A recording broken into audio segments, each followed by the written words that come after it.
Jason Roberts. I'm from Dallas, Texas, so just up the road from you guys here. This is a picture of me, one of my finer moments. I'm known as a kind of a civic activist in my community.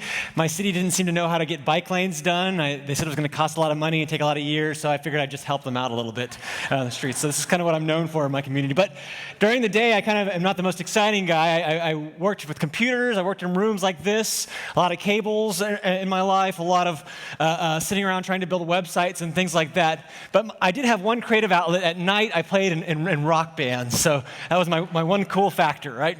Okay, but my life was really changed dramatically when I went to Europe. Has anyone here, raise your hand if you've been to Europe at all? Wow, quite a few. This is great. And I saw all these great places when I'd go. Like in Italy, I saw these amazing plazas and fountains full of life with old people and young people, old buildings. I'd go up to Scandinavian countries and see grandparents riding bicycles with kids. I saw old buildings that were hundreds of years old that had these great old shops that had kept on going and doing great. So I thought, well, what are we building whenever I come back to Dallas? What are the things that are going to be our legacies? What are our plazas and our fountains and things like that? And when I came back home, I saw a lot of these things. And this was really depressing for me because I thought, this is not the kind of legacy I want to give to my kids or my grandkids because I can't ride my bicycle here, I can't sit outside and drink a cup of coffee and hang out with friends or anything.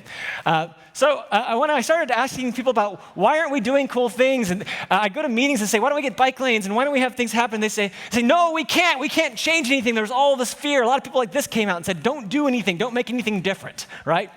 So then I started saying, I'm going to go show up and get involved. I started joining the Oak Cliff Chamber of Commerce, my Chamber of Commerce. And a lot of people that I walked in the room look like this. And when you walk into a room with people that look like this, your first inclination is to think, these aren't my people. I don't belong here. This is not going to be my group to make change, right? But that would have been the worst thing I could have done because these are actually the doers. These are the people that show up and actually want to do things. Most people don't show up. So I started getting involved and I kept showing up, right? And one of the first rules I learned was there were a lot of things that needed to get done in my community. A lot of people liked the idea of doing cool things, but very few people were actually putting pen to paper or getting out in the streets and doing them. So there was a difference between a cheerleader and a champion. So I decided just to do that little twist and become a champion as opposed to a cheerleader. One of the first projects I took on was I had this old theater called the Texas Theater that was in my community. It was rather famous. This is where Lee Harvey Oswald snuck into after shooting the president, JFK, but it had been boarded up for years. There was a small group trying to revive it, but nothing was really happening. So they said we need millions of dollars to fix things, and I thought, well, I don't have millions of dollars, but what if I brought all my friends out in the arts community, and we'll build these easels, and we'll just paint a lot of pictures, and hope that we'll have people show up, and we'll turn it into an art gallery. Maybe people will use this space. Minutes before we're about to open the doors, we thought, this was probably a horrible idea, actually. This is a theater that's been closed for 10 years. It's in a bad part of town where nobody wants to go to. It's the middle of winter. Nobody's going to show up. But what happened when we opened the doors, we had 700 people show up. And people bought every artwork that we helped create the night before there. So with that, everyone was excited about, wow, we got this movement. Things are happening in our community, and now there's actually, this theater is working, and it's doing well, and it's thriving in our area. So drunk with enthusiasm and thinking, if I could take this on, what else could I bring back, right? So I went to a local library, I looked at old maps of my community, I found all these old black lines on the maps, and I wondered, what were those things? When I dug in, I realized they were the old streetcar lines. We used to have these old trolleys everywhere, 50, 60 years ago. So I was talking to some people in the community who said, what can we do to help bring people back to your neighborhood? It's kind of the bad part of town. People don't want to go there. Nothing's really happening. And I said, I know, we'll bring back the streetcar. And they said, that's crazy. That'll never work. You can't bring back a streetcar. It's been dead for 50 or 60 years. But I knew how to work on computers. I knew nothing about streetcars. I just went home that night, and I built a website called the Oak Cliff Transit Authority. I said, we're going to bring back the streetcar. And it looked really official, right? It had board of directors and history, and people thought, this is great. And then what happened after that was the local newspaper came out the next week and said, hey, dreaming of the days the streetcar returns. That's what Jason Roberts and other members of the recently formed Oak Cliff Transit Authority are hoping, right? There were no other members, though. So the crazy thing, though, with this project, was all I did was build a website. With time, we started getting active with our community, getting people excited about this opportunity. Things started happening, and we started getting more movements happening in the area where people are getting excited about a streetcar. Now, while that's going on, I started also looking at bicycling. How come whenever I see bicycling in my city, I always saw people that were sweaty and spandex and lycra, but when I was in Europe, I saw pretty girls in dresses and guys in suits. I thought I'd much rather ride with those people So I started a group called Bike Friendly Oak Cliff. I said, the streetcar project is doing cool things. Maybe I can try to bring bicycling back to my community as well. I decided to throw a giant group ride with friends, thinking that, we're promoting old heavy bikes that you have in your garage, dressing just in regular clothes and going around town. We thought we'd have 10, 20 people show up to that first ride. We actually had about 150 when we published it. We did a Let's Follow the Trail of Lee Harvey Oswald because we had nothing really else exciting to do in my community at the time. And I tell people I'm at the front of this line looking terrified because I didn't own a bicycle when I started Bike Friendly Oak Cliff. I just liked the idea of having a bike culture, right? And I tell people oftentimes that you'll become a leader if you're passionate about something. So go out there, even if you don't think you have what it takes, you'll be surprised at what you can get done. I started getting kids to ride bicycles at schools too. After that, I just created some punch cards at my kids' local schools. My kids are here. Raise your hands real fast. Asher Darcy. Yay! All right. So this is the first time they've got to see me speak, so this is fun for me too. But anyways, we made these punch cards because we had no kids riding bicycles at all to our schools. So I said, if you ride your bike to school, after a week, we'll all go ride together and have root beer floats. Within a week, we had 100 kids riding. So we transformed that school in no time with nothing but punch cards. It was that simple. Okay, so, I'm working on streetcars, I'm working on theater, and by theaters and bicycles. I also had blocks of these old vacant buildings in my community that were shut down with gray, cold streets, no trees, thin sidewalks. And when I looked at these, I thought, well, why can't we do cool things like I saw in Europe here? And I saw all these rules, like it was gonna cost $1,000 for the city to put flowers on the sidewalk for permits. It'd be $1,000 to do outdoor cafe seating. It'd be $1,000 for shade awnings. People can't gather on the streets, which really kills street life. So I thought, okay, well, obviously I'm not allowed to do anything cool in this block, so what happens if I took a weekend and broke every law I possibly could with some friends, right? So we did. We painted our own bike lanes. We added our own historic lighting. We made our own cafe seating. We created the businesses we wish we had in the area, our own coffee shops and flower shops, art studios and galleries. And then we printed off all of those laws and rules that we were breaking. We put them in the windows. And we invited the city council and staff out and said, hey, welcome to our better block, right? Exactly. So we're thinking we're going to go to jail, right? But man, it's going to be the greatest story ever on the front page. Community tries to fix itself, and they're all in jail, right? But that didn't happen. We actually got rules changed, and things happened on the ground, and we made some of these businesses permanent. Like oil and cotton is now permanent. It's the anchor for the area. And people can now have coffee shops and flower shops in this area that they weren't allowed to before. Okay, so it worked one time. I thought, well, maybe I can try it again on another block. But people said, it's Dallas, it's a car culture. People don't sit outside. This is in Italy. It's hot here. It's 100 degrees outside. So I thought, well, let me take another block. But we'll do it in 100-degree weather, right? But I'll try to make it cooler. I'll bring trees and things out, right? It's gray. It's cold. I've got a pole with nothing on it. It's just random weirdness, right? So I come out here, and we brought out 42 trees and 100 bushes. We made it feel safer and cooler for people to hang out in. We painted our own crosswalks. You're not supposed to do that. We also went and brought our own tables and chairs and put them under the trees, and people started sitting outside and lingering. We put bicycles on the poles with nothing on it because we tell people we were the bike part of town. We weren't, but we just told people we were, right? It became kind of a self-fulfilling prophecy because people now bicycle all the time there. Okay, people wonder, where'd you get all the trees to? Since we were in the bad part of town, I had some friends that worked at a landscaping firm, and we said, hey, have one of your trucks full of trees drive through our neighborhood, and we'll have them fall off in our neighborhood, right?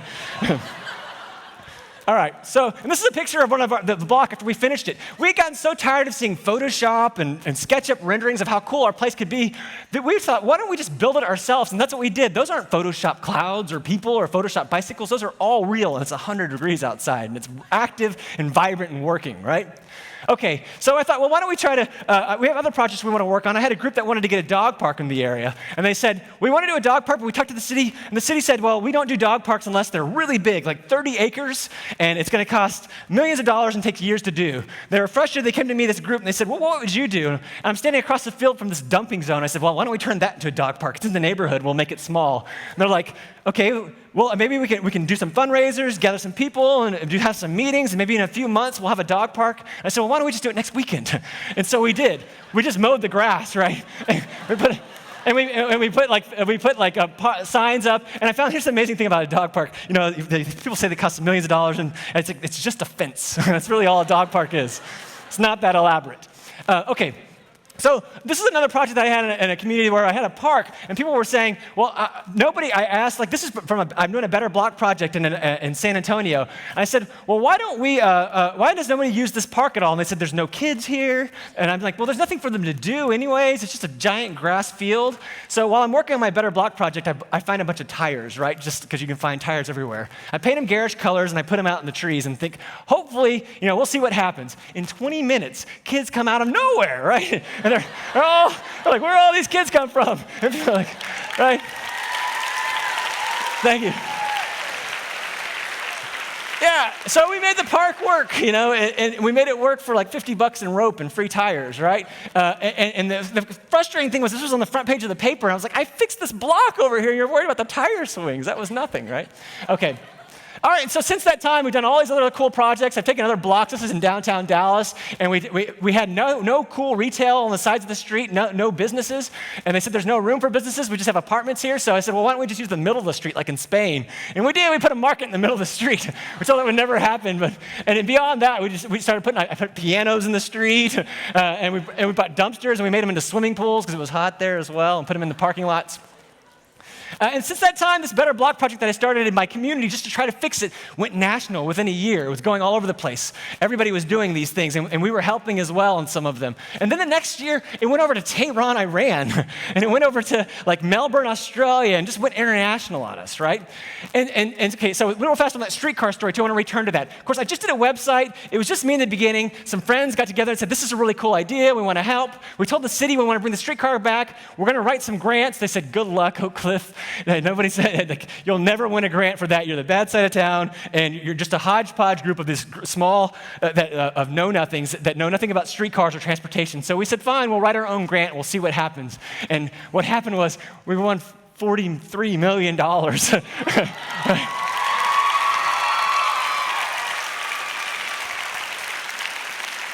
And we brought the streetcar back, and all I did was build a website. So that's what you can do. One person can do that and make a big change. And now we have apartments coming up and new businesses happening in it and all those cool things. And really, it's all just because I built a website. So that's how powerful this stuff is, right? Okay, so how do you get things done? This people ask me because you did all these things, right? And I did these in just a couple of years, not that long. First of all, the first key, and this is so important, show up.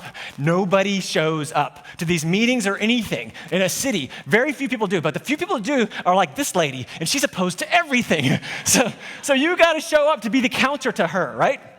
Okay, also give your ideas a name. We created Art Conspiracy. We created Bike Friendly Oak Cliff and Oak Cliff Transit Authority. These things that people started responding to and said, wow, if it's got a name, it's got an identity, and we can promote it, and we can push it with our community. Okay, beyond that, and this is the most important piece, I say, if you really want to get something done, just set a date and publish it. And I call it blackmail yourself. I didn't know anything about what to do with a better block. I just said, hey, we're going to do something in 90 days. It's going to make a great European-style block. We'll see what happens. And people are like, wow, you must have all the materials and all the people. It must be great. I'm like, no, I've got nothing. We'll see what happens. I just blackmail myself, and things happen all the time. So that's what I tell people. Like, if you're say your house or where you live is really messy, and you're like, oh, it's going to take me, or your room, or it's going to take you weeks to get things cleaned up. They're like, what are you going to do? How do you get this thing done? Just like, hey, call your friends and throw a dinner party. And it's amazing, that night, because you get no distractions. You just get focused and you clean things, and things get done. That's blackmailing yourself. Okay, since that time, I created restaurants with friends so that are hopping in our area, doing the same kind of ideas, blackmailing ourselves and getting together and working. I also got to go have dinner with Michelle Obama. I ran for U.S. Congress. I got awards from the White House. Yeah, thank you. Just for showing up. Really, just for showing up and putting simple ideas out there. But the thing is that when I was really at where I'm going, I'm like, what? Nothing can stop me. I can keep doing cool things. I can change the world, right? Well, something did happen. Last year, when I was thinking that there was no impediments to my future, I was diagnosed with stage 3 cancer. And everything stopped. And I thought, what do I do now? And I talked to my doctors, and like, you've got this thing, but we think we can beat it. We'll see what we can do. And I thought, I was just terrified. I was scared for my life. I didn't know what to do. Fortunately, and as of February of last year, I was diagnosed as cancer-free, so we're past that. Woo! Yes, thank you. So I can keep speaking to you guys, right? The thing is that when I was doing all these community projects, I didn't know, like, why was I doing all this stuff? I wanted to have a better community. I wanted places where people could do cool things and have a fun environment together. And when I realized what I was doing all this for, when I was down, I was sick, and I didn't think I was going to live anymore, my community came and helped me out. They did a Build a Better Jason campaign. They started raising money to help me pay my bills, throwing events, and all these things. And none of those things would have happened unless I would have just worked together to make a better place with my community and for my community. That's why you do all these things. That's it for me, guys. Thanks so much. Woo!